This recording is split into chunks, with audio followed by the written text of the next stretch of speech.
ओम नमो भगवते वासुदेवाय। आज हम आपके लिए लाए हैं सत्यनारायण भगवान की कथा। एक बार नैमिषारण्य में तपस्या करते हुए शौनकादि ऋषियों ने सूत जी से पूछा कि जिसके करने से मनुष्य मनोवांछित फल प्राप्त कर सकता है, ऐसा व्रत या तप कौन सा है। तब सूत जी ने कहा कि एक बार श्री नारद जी ने भी श्री विष्णु भगवान से ऐसा ही प्रश्न किया था। तब श्री विष्णु भगवान ने उनके सामने जिस व्रत का वर्णन किया था वही मैं आपसे कहता हूँ। प्राचीन काल में काशीपुरी में एक अति निर्धन और दरिद्र ब्राह्मण रहता था। वह भूख प्यास से व्याकुल होकर भटकता रहता था। एक दिन उसकी दशा से व्यतीत होकर भगवान विष्णु ने बुढ़े ब्राह्मण के रूप में प्रकट होकर उस ब्राह्मण को सत्यनारायण व्रत का विस्तार पूर्वक विधान बतलाया और अंतर ध्यान हो गए। ब्राह्मण अपने मन में श्री सत्यनारायण व्रत करने का निश्चय करके घर लौट आया और इसी चिंता में उसे रात भर नींद नहीं आई। सवेरा होते ही वह सत्यनारायण भगवान के व्रत का संकल्प करके भिक्षा मांगने के लिए चल दिया। उस दिन थोड़े ही परिश्रम में बहुत अधिक धन धान्य भिक्षा में प्राप्त हुआ। सायंकाल घर पहुंचकर उसने बड़ी श्रद्धा के साथ श्री सत्यनारायण भगवान का विधि पूर्वक पूजन किया। भगवान सत्यनारायण की कृपा से वह थोड़े ही दिनों में धनवान हो गया। सूत जी बोले, एक दिन वह ब्राह्मण अपने बंधु बांधवों के साथ बैठे ध्यान मग्न हो श्री सत्यदेव की कथा सुन रहे थे। तभी भूख प्यास से व्याकुल एक लकड़हारा वहां जा पहुंचा। वह भी भूख प्यास से व्याकुल कथा सुनने के लिए बैठ गया। कथा की समाप्ति पर उसने प्रसाद ग्रहण किया और जल पिया। फिर उसने ब्राह्मण से इस कथा के बारे में पूछा। उसने बताया कि यह सत्यनारायण जी का व्रत है जो मनोवांछित फल देने वाला है। पहले मैं बहुत दरिद्र था, इस व्रत के प्रभाव से मुझे यह सब वैभव प्राप्त हुआ है। यह सुनकर लकड़हारा बहुत प्रसन्न हुआ और मन ही मन श्री सत्यनारायण भगवान के व्रत और पूजन करने का निश्चय करता हुआ लकड़ी बेचने के लिए बाजार की ओर चल पड़ा। उस दिन लकड़हारे को लकड़ियों का दुगना दाम मिला। उन्हीं पैसों से उसने केले, दूध, दही आदि सभी पूजन सामग्री खरीद ली और घर चला गया। घर पहुंचकर उसने अपने परिवार और पड़ोसियों को बुलाकर सत्यनारायण भगवान का पूजन किया। सत्यनारायण की कृपा से वह थोड़े ही दिनों में संपन्न हो गया। सूत जी ने फिर कहा कि प्राचीन काल में उल्का मुख नाम का राजा था। वह और उसकी रानियां बड़े ही धर्मिष्ठ थे। एक समय राजा रानी भद्रशिला नदी के किनारे श्री सत्यनारायण भगवान की कथा सुन रहे थे। एक बनिया भी वहां आ पहुंचा। उसने रत्नों से भरी नौका को किनारे पे लगा दिया और स्वयं भी पूजा की जगह बैठ गया।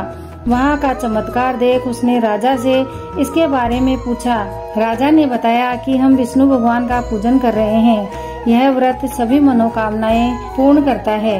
राजा के वचन सुन और प्रसाद पाकर वह अपने घर चला गया। घर पहुंचकर उसने अपनी पत्नी से व्रत के बारे में बताया और संकल्प किया कि मैं भी संतान होने पर यह व्रत करूंगा। उसकी पत्नी का नाम लीलावती था। सत्यदेव की कृपा से वह कुछ ही दिन बाद गर्भवती हो गई और 10 महीने पूरे होने पर उसने एक कन्या को जन्म दिया। कन्या का नाम कलावती रखा गया और वह चंद्रमा की कलाओं के समान नित्य प्रति बढ़ने लगी।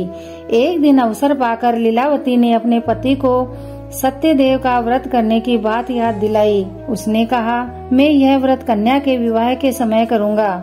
यह कहकर बनिया अपने कारोबार में लग गया।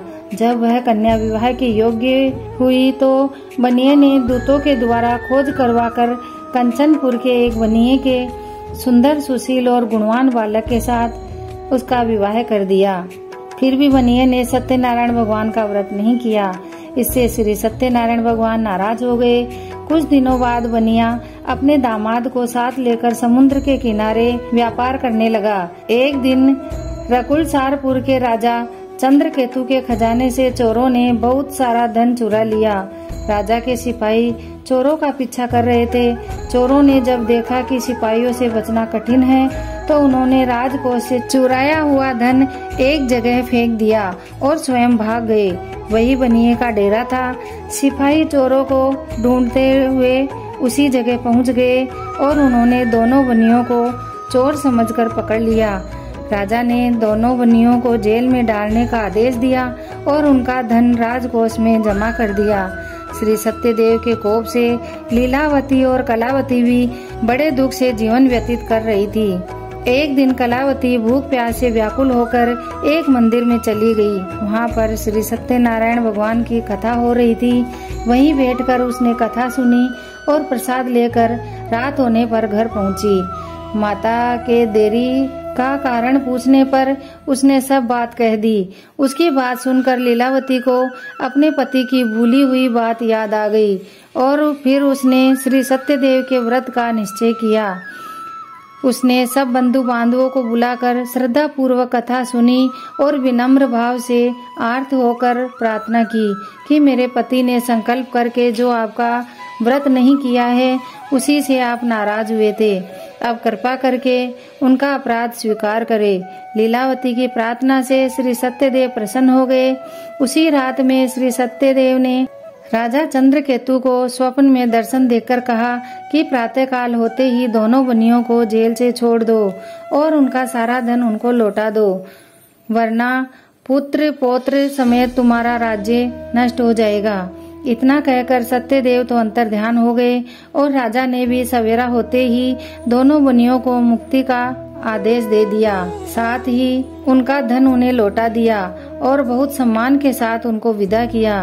दोनों बनियां आनंदित हो अपनी नौका लेकर अपने घर चल दिए। तभी श्री सत्यनारायण भगवान सन्यासी के वेश में उनके समीप आए और बोले कि तुम्हारी नौका में क्या है। बनिए ने हंसते हुए उत्तर दिया, नौका में तो फूल पत्तों के सिवाय कुछ भी नहीं है। यह सुनकर सन्यासी ने कहा, तुम्हारा वचन सत्य हो। सन्यासी के चले जाने पर बनिए ने देखा कि नौका तो हल्की हो गई है। उसे बड़ा कौतूहल हुआ और देखा, फिर बेहोश होकर गिर पड़ा। उसकी नौका में हर तरफ फूल पत्ते ही थे, परंतु दामाद ने कहा, इस प्रकार हड़बड़ाने से काम नहीं चलेगा, हमें उसी सन्यासी के पास जाना चाहिए। यह सब उन्हीं की करामात है, उनसे चलकर प्रार्थना करेंगे तो फिर से सब सही हो जाएगा। दामाद की बात मानकर बनिया उसी सन्यासी के पास गया और उनके चरणों में गिर पड़ा और बार बार उनसे क्षमा याचना करने लगा। बनिए के बार बार प्रार्थना करने पर भगवान सत्यनारायण ने उन्हें इच्छित वरदान दिया और स्वयं वही अंतर्ध्यान हो गए। बनिए ने नाव के पास जाकर देखा तो वह धन रत्नों से भरपूर थी। तब उन्होंने भगवान सत्यदेव का पूजन किया और कथा सुनी। फिर वह घर की ओर चल दिए।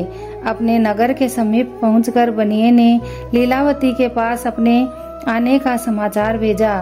लीलावती उस समय श्री सत्यनारायण भगवान की कथा सुन रही थी। उसने अपनी पुत्री कलावती से कहा कि तुम्हारे पति और पिता आ गए हैं, मैं उनके स्वागत के लिए चलती हूँ। तुम भी प्रसाद लेकर नदी तट पर पहुँच जाना। कलावती प्रसन्नता के कारण इतनी मग्न हो गई कि कथा का प्रसाद लेना ही भूल गई और तुरंत ही नदी के तट की ओर दौड़ पड़ी। वह जो ही नदी के किनारे पहुंची, उसके पति समेत नौका जल में डूब गई। यह देख बनिया हाहाकार करके छाती पीटने लगा। लीलावती भी दामाद के शोक में विलाप करने लगी और कलावती अपने पति के खड़ाऊ लेकर सती होने को उद्यत हुई। तभी आकाशवाणी हुई कि हे वणिक, तेरी कन्या सत्यनारायण भगवान के प्रसाद का निरादर करके पति से मिलने के लिए दौड़ी आई है। यदि वह प्रसाद लेकर फिर आएगी तो उसका पति जी उठेगा। यह सुनकर कलावती घर की ओर दौड़ी दौड़ी गई और श्री सत्यनारायण भगवान का प्रसाद लेकर नदी के किनारे आई और फिर उसने देखा कि उसके पति समेत नौका जल के ऊपर तैर रही है। यह सब देख बनिया भी बहुत प्रसन्न हो गया और सब अपने घर को गए। जब तक बनिया जीवित रहा, सत्यनारायण भगवान की कथा व व्रत करता रहा। इसके पश्चात सूत जी बोले कि एक समय एक राजा शिकार खेलने वन में गया हुआ था। वहाँ उसने देखा कि एक बरगद के वृक्ष के नीचे बहुत से गोप बाल इकट्ठे होकर श्री सत्यनारायण भगवान की कथा सुन रहे हैं। राजा ने न तो सत्यनारायण भगवान को नमस्कार किया और न ही जहाँ पूजा हो रही थी वहाँ पर गया। गोपगण राजा को देखकर स्वयं प्रसाद लेकर उसके पास आए और प्रसाद राजा के सामने रख दिया। राजा ने प्रसाद की कुछ परवाह नहीं की और महल की ओर चला गया। राजद्वार पर पहुंचते ही मालूम हुआ कि पुत्र पौत्र धन संपत्ति सब नष्ट हो गए हैं। अब राजा को वन की घटना स्मरण हो आई। उसने विचार किया कि श्री सत्यदेव के प्रसाद का निरादर करने के कारण मुझे यह दुख प्राप्त हुआ है। यह सोचकर राजा पुनः वन में गया और सब गोप ग्वालों के साथ मिलकर श्रद्धा और भक्ति से श्री सत्यदेव भगवान का पूजन करके प्रसाद ग्रहण किया। इसके बाद जब वह राजमहल लौट कर आया तो उसके मृत पुत्र पौत्रादि सभी जी उठे और नष्ट हुई संपत्ति भी ज्यों की त्यों हो गई। तब से राजा जीवन भर श्री सत्यनारायण भगवान का व्रत व पूजन करता रहा। इसी प्रकार श्री सत्यनारायण भगवान की कथा पूर्ण हुई। सत्यनारायण भगवान की कथा सुनने वाले, सुनाने वाले और हुंकार देने वाले सबकी मनोकामना पूरी हो। जय सत्यनारायण भगवान व विष्णु भगवान की जय।